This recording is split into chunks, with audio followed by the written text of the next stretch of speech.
Et voilà de retour après la pause. Et puis Phil, qu'est-ce que tu as commencé déjà, je vois, quand on est parti à la pause, tu as commencé, tu es trop rapide, regarde ce que tu as déjà fait là, pour ta prestation. Je m'ennuyais un peu, alors j'ai commencé à faire un château de cartes avec des cartes de crédit. Oui, je vois, mais c'est quoi le concept derrière ça, justement? Ouais, c'est ça, j'ai accumulé des cartes de crédit d'artistes, d'amis artistes visuels. Après ma barre, je parle un peu de la précarité de l'artiste, donc la carte de crédit, tout ça. Puis c'est drôle parce que là-dedans, il y a des artistes qui sont comme sur le bord d'être assez établis, puis on croit qu'ils roulent sur l'or, mais non. À une autre échelle, évidemment, c'est symbolique par rapport à la précarité du monde du crédit, mais de tout le système économique, finalement. On le sait, les crises qui se sont arrivées aux États-Unis, avec ça, l'effondrement en 2008, on est toujours en fine marge. Je crois que ça a été fait aussi quand il y avait le mouvement Occupy, donc il y avait la fameuse 1% qui se trouverait ici si j'arrive à le faire. C'est difficile à faire parce que les cartes tombent tout le temps, donc la symbolique est directe avec ton sujet, justement. Avec le sujet, tout à fait. Le risque est très grand que ça tombe, mais tant mieux, parce que c'est ça un petit peu... Ça va compléter ton idée, ton concept aussi. Donc, si ça tombe, ça serait pas même mal.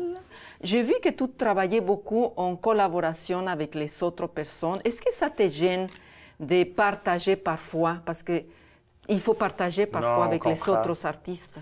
Non, mais je te dirais que le métier d'artiste visuel, c'est à l'autre bout du spectre de celui qui monte sur la scène. On est des gens parfois un peu introvertis, gênés. Moi, je travaille tout le temps seul à l'atelier, donc de faire des collaborations, c'est la joie totale de partager avec d'autres artistes, de partager les idées, puis concrètement, de partager le geste à le faire. L'installation, il faut avoir de l'aide aussi. Tout à fait. On parlait de Latsa, avec qui j'ai fait une collaboration, mais sinon, Peter Gibson, Roadsworth, on a fait des murales ici, mais dans un festival aux Açores, un festival aussi à Lisbonne. Sinon... À Lisbonne, tu es allé aussi? Tu es allé à Marrakech aussi? Marrakech, c'était pas des collaborations, par contre. C'est une œuvre que j'ai élaborée avec Justin Duchesneau, donc j'y viendrai par après parce que c'est la plus importante collaboration. Mais sinon, j'avais un collectif de peintres où on faisait des peintures en direct qui s'appelait RGB avec Jean-François Leblanc et Frédéric Girard à Montréal.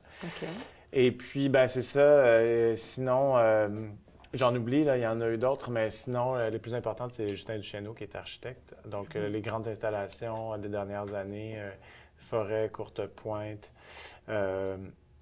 Conditions incertaines au musée de l'île du Prince-Édouard, qui ont dérivé sur d'autres installations que j'ai faites seul, mais on va faire aussi une œuvre publique ensemble prochainement, permanente. C'est très intéressant de partager parce que je suis pas seul à penser à comment je vais élaborer physiquement les choses, quel message ça va porter, etc., etc. Ça va être un groupe. Écoute, c'est formidable. On va continuer. Malheureusement, j'ai parlé puis j'ai pas. Mais non, c'est ça. On dirait que ça prouve que je suis pas capable de faire deux choses en même temps.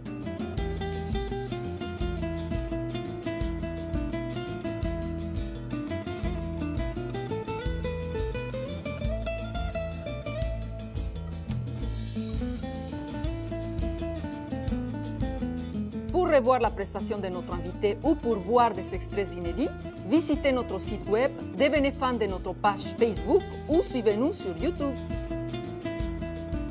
Et voilà de retour pour nos questions piégées ou pigées. Donc, à toi de me donner la première. Oui, s'il te plaît. La première. Donc, si vous pouviez déménager dans n'importe quel endroit du monde, ce serait où et pourquoi? Je pense que je déménagerais dans les montagnes. Ah oui? Oui, pour faire du ski, oui. Carrément. OK. Pourquoi non, pas? Mais j'ai toujours rêvé d'habiter en campagne, mais mon travail fait que j'ai besoin de la ville. Je suis de plus en plus citadin, mais ça me manque beaucoup les montagnes. J'adore les montagnes. C'est vrai. J'aime pas... J'adore le Québec, mais il manque de montagnes ici. Oui. Donc, je ne sais pas, peut-être en Suisse, parce qu'il y a des villes intéressantes aussi. Suisse, France. Ça pourrait être au BC ou en Colombie-Britannique. Non, la Suisse. OK, on continue. On continue. Une autre question pour moi. Donc, on continue. Quelle est votre chanson préférée et pourquoi? J'aurais envie de citer une chanson de Radiohead. OK. Mais je connais pas le titre. Est-ce que tu connais la tune, là? Comment ça va un peu? Peux-tu la chantonner un peu? C'était sur leur album In Rainbows, mais c'était une reprise. Et je vais même pas essayer là, de le faire, là, mais c'est une voix robotisée aussi de leur premier album là, qui était Hello Computer. Donc, c'est une voix très ordinateur qui dit... Robot, là. Manger plus, faire plus d'exercice, tatati, tatata. Puis ça résume un peu notre situation de vie moderne, rat race, là. Ça pourrait s'appeler rat race. OK. Tu vois, toujours avec la conscience, et j'aime bien ça en toi. Yes. OK, on continue. Merci.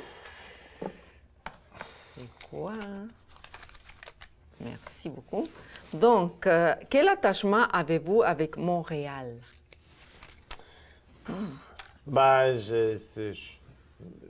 La plupart des gens des villes ne viennent pas des villes. Moi, je viens d'ici. Je suis comme le gars le plus plate de Montréal parce que j'ai grandi ici, je suis encore ici, je vis encore ici. Je pense qu'en voyageant, on se rend compte de la qualité de notre ville parce que... Tout à fait. Moi, j'adore voyager, puis j'ai voyagé quand même assez. Pas mal. Jamais avec... je suis resté 1 an en France quand j'avais 25 ans, mais je savais au fond de moi que j'allais revenir. Presque tout le monde y revienne quand ta ville est quand même assez plaisante, malgré le froid qui veut juste te tuer, là, mais je me passerais de ça, mais sinon, non, Montréal, c'est ta ville. Montréal. Oui, voilà. Il en reste une. Oui, c'est vrai que c'est une belle ville et je suis d'accord avec toi, vraiment là. Que le froid veut juste nous tuer? Non, même pas. Si vous pouviez changer de place avec un artiste connu pour une seule journée, ce serait qui et pourquoi? Ça peut être un artiste pas forcément visuel, mais ça peut être une chanteuse, chanteur. Je pense que... sans doute un artiste qui s'appelle Andy Goldsworthy, qui fait des installations land art. Donc, en français, c'est... il doit avoir un terme. Oui, mais je vois. Je me suis inspiré de lui dans certaines installations, mais à chaque fois que je vais revoir ses nouveaux projets, je suis toujours impressionné. Une belle réflexion et puis un bon artiste que tu as fait comme choix. Où est-ce que tu te vois d'ici 5 ans? À Montréal. À Montréal. OK. Ou j'aimerais ça me laisser mener par les meilleures idées, là, peu importe où elles sont, et non par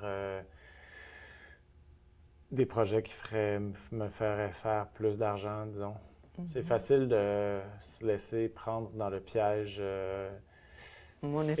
économique, mercantile, malheureusement, oui. Puis j'espère que je vais être capable de continuer à évoluer dans le monde des idées.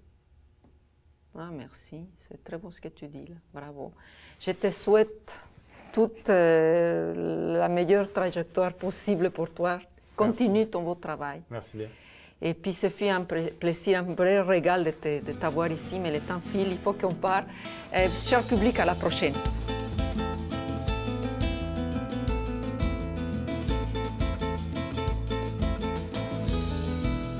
Alors, ma citation provient de Mahatma Gandhi, le maître spirituel indien, et qui dit « Vivons simplement afin que d'autres puissent simplement vivre ».